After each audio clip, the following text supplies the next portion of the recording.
Cette petite fille aperçoit un voleur armé sur la clôture, elle crie. Papa, regarde sur la clôture. Son père, un militaire, tourne aussitôt la tête et aperçoit le bandit armé. Il avertit rapidement sa femme, rassemble l'argent qu'il était en train de compter et le met dans un sac. Il veut ensuite entrer dans la chambre pour se mettre à l'abri. Mais sa femme lui dit: cache plutôt le sac sous ce plastique, derrière nous. Le mari suit son conseil, sans se douter que sa femme est en réalité complice du braquage. Quelques instants plus tard, le braqueur s'approche lentement d'eux. La petite fille agit avec une intelligence incroyable. Elle prend discrètement le véritable sac contenant l'argent, le remplace par un autre sac vide sous le plastique, puis rentre calmement dans la chambre. Le braqueur arrive finalement devant eux et exige: où est l'argent? La femme fait semblant d'être terrorisée.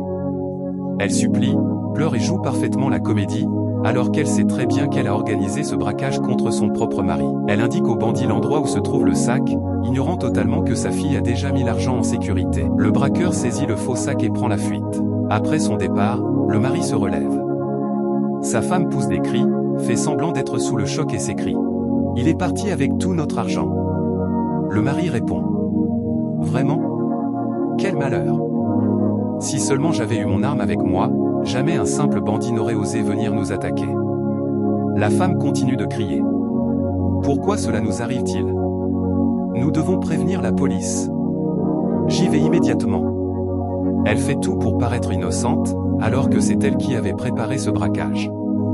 Quelques instants plus tard, la petite fille sort de la chambre avec le véritable sac d'argent dans les mains. Elle appelle son père. Papa, tais-toi. Il faut te taire. Ton argent est ici. Le père se retourna, prit le sac entre ses mains et s'écria: mais, c'est le sac que je viens de déposer sous le plastique. Oui, papa, j'ai discrètement pris le vrai sac et je l'ai remplacé par l'autre avant que le braqueur n'arrive. Le père, étonné, demanda: alors, tout mon argent est encore dedans? Oui, papa, tout ton argent est là. Mais ne l'ouvre pas, referme-le immédiatement. Sans écouter sa fille, le père ouvrit le sac. À l'intérieur, il retrouva toute la somme, intacte. La fillette lui dit alors: tu as vu que ton argent est bien là? Le père répondit: puisque j'ai retrouvé mon argent, je vais appeler ta mère pour lui dire qu'il n'y a plus de problème. Et la petite fille le regarda droit dans les yeux et déclara d'une voix ferme: c'est elle qui a organisé ce braquage contre toi. Le père resta figé. Si tu ne me crois pas, viens avec moi. Nous allons la suivre. Tu verras qu'elle n'est pas allée au commissariat. Le père, décidé à découvrir l'incroyable vérité. Pendant ce temps, le braqueur courait à toute vitesse. Certain d'être hors de danger, il retira son masque et ouvrit précipitamment le sac. À sa grande surprise, il ne trouva pas le moindre billet.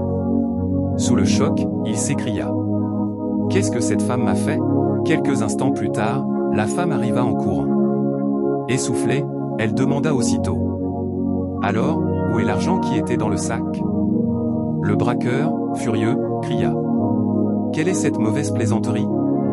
Il n'y a pas un seul franc dans ce sac. La femme, surprise, répondit: c'est impossible. J'étais là lorsque mon mari a mis l'argent dans ce sac. Une violente dispute éclata entre eux.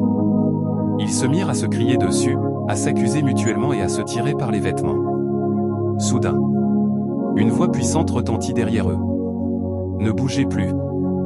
Ils se retournèrent, terrorisés.